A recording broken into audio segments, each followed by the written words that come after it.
Donc bonjour à tous, ici c'est Jean-Jean, alias Jean-Jean la bricole, et sur cette chaîne on parle crypto-monnaie, et ma spécialité c'est le minage des crypto-monnaies. Donc aujourd'hui j'avais prévu de vous faire une vidéo bilan sur mon vécu de la première journée rouge de l'année, et ma première journée rouge de façon générale. Mais ça c'était avant l'actualité qui vient de s'incruster, et à savoir, je vais participer à un event crypto pour lequel je suis invité et je suis extrêmement heureux de ça parce que ça se promet d'être vraiment génial. Et cet event crypto, c'est le Crypto XR. Donc, on va tout de suite aborder le sujet et je vous parle après de la journée rouge EDF.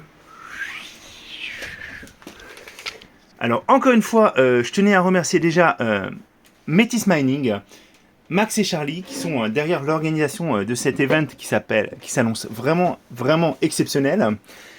Donc pour vous en parler, donc ça va avoir lieu le 21 janvier 2023 de 14h à 2h du matin. Donc c'est un samedi et donc c'est officiel, c'est lancé. Ça s'annonce grandiose. Ça va se passer à Auxerre ou Auxerre. Hein. Ça aussi on va pouvoir l'apprendre sur place. C'est un event qui vise à échanger, où les gens, en fait, on va pouvoir se rencontrer, tout l'écosystème crypto, en tout cas une bonne partie de l'écosystème crypto. Donc c'est un event qui se veut populaire, donc avec des billets qui sont à 30 euros. Donc vraiment, c'est un petit peu l'opposé du... Bon, c'est pas l'opposé, mais c'est vraiment un event qui se veut inclusif. Donc si vous êtes dispo à ces dates, moi je vous invite vraiment à venir. Je pense qu'on va passer un très bon moment. Hein.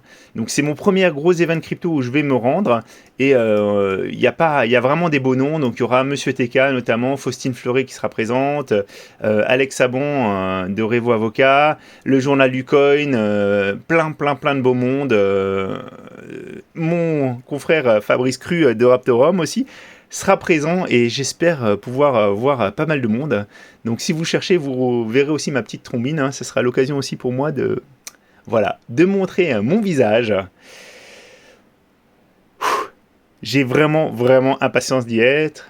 Et franchement, n'hésitez pas. Donc Metis Mining a fait une vidéo pour vous parler un peu plus en détail de l'event.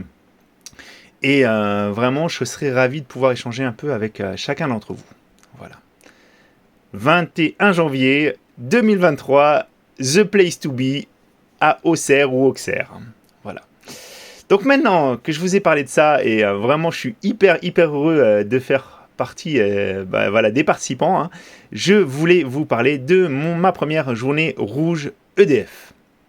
Alors, pour ceux qui n'ont pas suivi, EDF propose une offre qui n'est pas trop mise en avant, mais qui est très intéressante, qui est l'offre Tempo, qui fonctionne avec 3 types de journées. Donc des journées bleues, 300 par an, des journées blanches, 43 par an, et des journées rouges. Si vous regardez par rapport à un tarif bleu, il y a un seul cas de figure où vous payez plus cher que le tarif bleu, c'est sur les journées rouges en heure pleine. Donc tout le reste du temps, vous êtes inférieur au niveau du prix. Donc, si moi j'avais fait une vidéo où je vous expliquais un petit peu, mais même en étant un gros bourrin, en essayant de ne pas optimiser sur les journées rouges, on fait une économie de 22% en moyenne par rapport à une utilisation classique. Alors bien sûr, si vous êtes chauffé à l'électrique dans un logement très mal isolé et assez grand, là vous risquez de payer plus cher, ça risque de ne pas être intéressant. Par contre, si vous avez un autre moyen de chauffage ou si vous êtes dans un logement bien isolé, c'est cette offre EDF Tempo, en tout cas aujourd'hui, elle est très intéressante, beaucoup plus intéressante qu'une offre classique bleue. Et pour le mining, c'est du pain béni. Voilà. Donc je vous invite vraiment à vous renseigner. Il faut juste avoir un abonnement en 9 kW minimum, mais le surcoût pour cet abonnement n'est pas énorme. Donc vraiment, je vous conseille d'y aller. Hein. J'avais les témoignages en plus de personnes qui étaient, je l'avais fait pendant ma vidéo, mais qui étaient chez d'autres opérateurs qui augmentaient leur prix. Donc là, au moins, en ce moment, on a le tarif qui est bloqué. Je ne sais pas jusqu'à quand, mais voilà. Moi, je vous parle à ce jour. Ça permet vraiment d'aider. Donc, mon bilan de l'utilisation de Tempo. Alors, j'avais fait des petits... Alors, j'ai dû mettre des rigueurs lignes. Et vous voyez, en fait, j'ai consommé 8 mégawatts. Donc 8000 watts de conso. Et ça m'a coûté environ 4,39 €. Donc ces heures pleines en journée rouge. Donc si j'avais gardé si j'étais en tarif bleu, ça m'aurait coûté 1,39 €, donc il y a un différentiel de 3 euros. Donc sur une journée, ça fait sur 22 jours, ça ferait un surplus uniquement sur cette partie-là de 66 euros. Mais je voulais vous en parler parce que effectivement, j'aurais pu faire moins. J'aurais pu faire moins de mégawatts consommés. Vous êtes quelques-uns à me l'avoir mis, notamment dans le Discord. Ce qui s'est passé, c'est que je me suis posé des questions. J'ai eu un dilemme. Et je voulais vous en parler. Donc, parce que si j'avais laissé tous mes rigs allumés, cette journée, elle m'aurait coûté 35,11 € au lieu de 11,14 € sur une journée classique. Mais encore une fois, là, je suis en train de parler pour quelqu'un qui mine uniquement sur la journée rouge, en heure pleine. Et voilà, donc ça me fait une différence de 23 euros. Et si sur les 22 jours de l'année, ça m'aurait fait en fait une différence de plus 527 euros. Je me suis posé la question parce que j'ai un rig qui est sur du speculative mining. Donc le speculative mining, c'est aller sur un coin qui n'est pas encore vraiment listé ou qui n'est pas connu, qui n'est pas sur Mining Pool Stats, et essayer de le miner avant que tout le monde ait accès à ce coin. Et je fais ça en fait suite à ce que voilà, sur ma pensée, sachant qu'aujourd'hui en fait on n'a pas vraiment de coin qui soit rentable ou qui rapporte beaucoup d'argent, donc autant aller sur un projet qui potentiellement peut exploser. Ça peut être extrêmement rentable ou alors on peut complètement se planter. Moi, j'ai posé la question aussi sur Twitter pour savoir ce que vous en pensiez. Il y a beaucoup de gens qui m'ont dit ben non, il faut que tu éteignes et tout. Et en fait, moi j'ai été faire mon choix après avoir regardé un petit peu la difficulté du coin que je suis en train de miner. Donc je vous montre un petit peu juste le baromètre de difficulté. Et vous voyez, la difficulté est en progression, mais elle n'est pas non plus en très forte progression. Si j'avais une progression exponentielle, là clairement, j'aurais laissé allumer. Quoi qu'il m'en coûte, parce que vous voyez, le surplus sur un rig, on est environ de 6 euros. Donc 6 euros, c'est pas la mer à boire. Sur une journée, ça change pas grand-chose. Là, comme le hash rate progresse, mais doucement, je me suis dit, je peux me permettre de couper. Je reprendrai après 22 heures. J'étais pas prêt, clairement, à affronter cette journée rouge. Donc je vous rappelle, la journée rouge, vous pouvez la voir, en fait, EDF communique dessus. Et vous avez aussi des sites comme ce petit site-là, je vous le mettrai en description. En fait, vous avez la connaissance de la journée suivante à peu près 24 heures avant. Voilà, parce que EDF fait des planifications et vous pouvez savoir combien de jours sont passés sur cette année. Donc vous voyez, on est à un jour écoulé, c'était hier. Et aujourd'hui, on est sur une journée blanche. Vous pouvez aussi vérifier sur votre compteur Linky. Votre compteur Linky doit passer en heure pleine rouge, la journée rouge. Il vous donne cette info aussi. Voilà.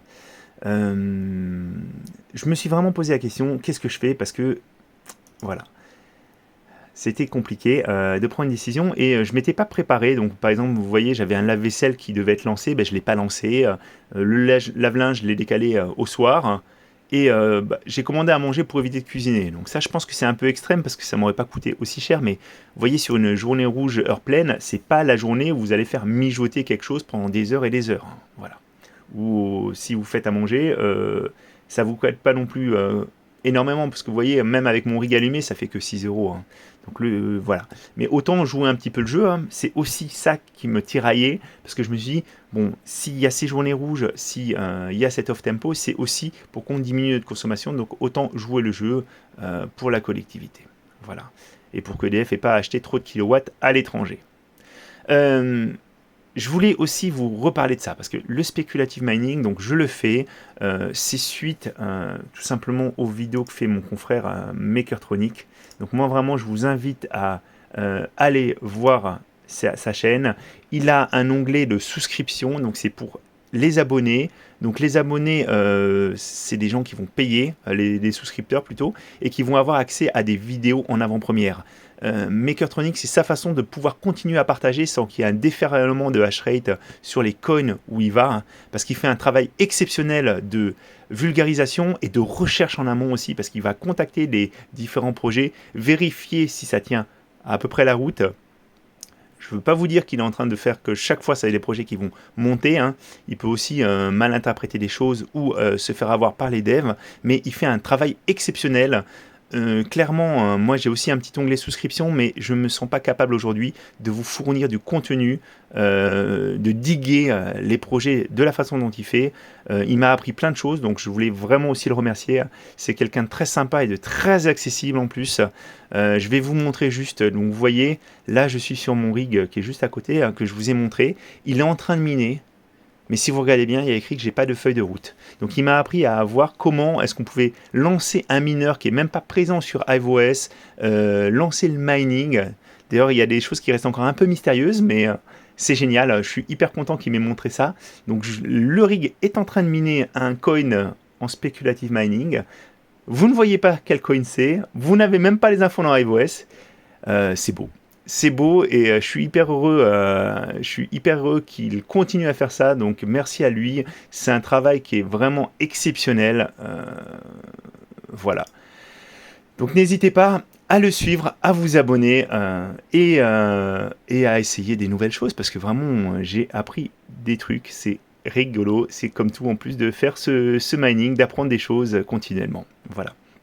Donc moi, sur ma journée rouge, comme vous me l'avez dit, j'aurais pu consommer moins, donc je serai mieux préparé. J'ai un petit peu galéré, même à rallumer mon chauffage central qui était complètement éteint depuis des semaines et des semaines. Je vous ferai une petite vidéo aussi pour programmer un peu vos rigs, pour pouvoir les éteindre à 22 h le jour où ça arrive, pour que vous n'ayez pas à faire tout ça à la main. Tout ça c'est possible, faut juste prendre un petit peu de temps pour le paramétrer en amont. Y a des gens qui font des solutions plus complexes avec des box domotiques qui vont interroger quelle est la prochaine journée pour tout automatiser. Donc ça c'est génial. Je ne suis pas encore à ce stade moi clairement. Je vous partage mes modestes connaissances et avec le temps que j'ai aussi, parce que voilà, je ne fais pas mon activité. Je me suis pas lancé à 100% dans YouTube et les cryptos. J'ai un travail à côté, des enfants, une famille, etc. Voilà. Mais comme beaucoup d'entre vous, je pense. Donc, merci en tout cas de regarder cette vidéo. J'ai vraiment, vraiment hâte de pouvoir échanger IRL au Crypto Auxerre, le 21 janvier, jusqu'à tard le soir, et en compagnie de beaucoup de personnalités. Ça sera vraiment un moment très sympa. Je vous ai peut-être pas dit, mais le prix, en fait, la billetterie est très accessible. C'est des 30 € le billet. Le but, c'est de faire quelque chose qui soit vraiment inclusif, que tout le monde puisse participer, que ce ne soit pas réservé à une certaine élite ou des gens qui ont beaucoup de sous-sous. Voilà. Après, ça se passe aussi en dehors de Paris, ça me va très bien. Donc on se voit là-bas, j'espère, et puis autrement, un de ces jours.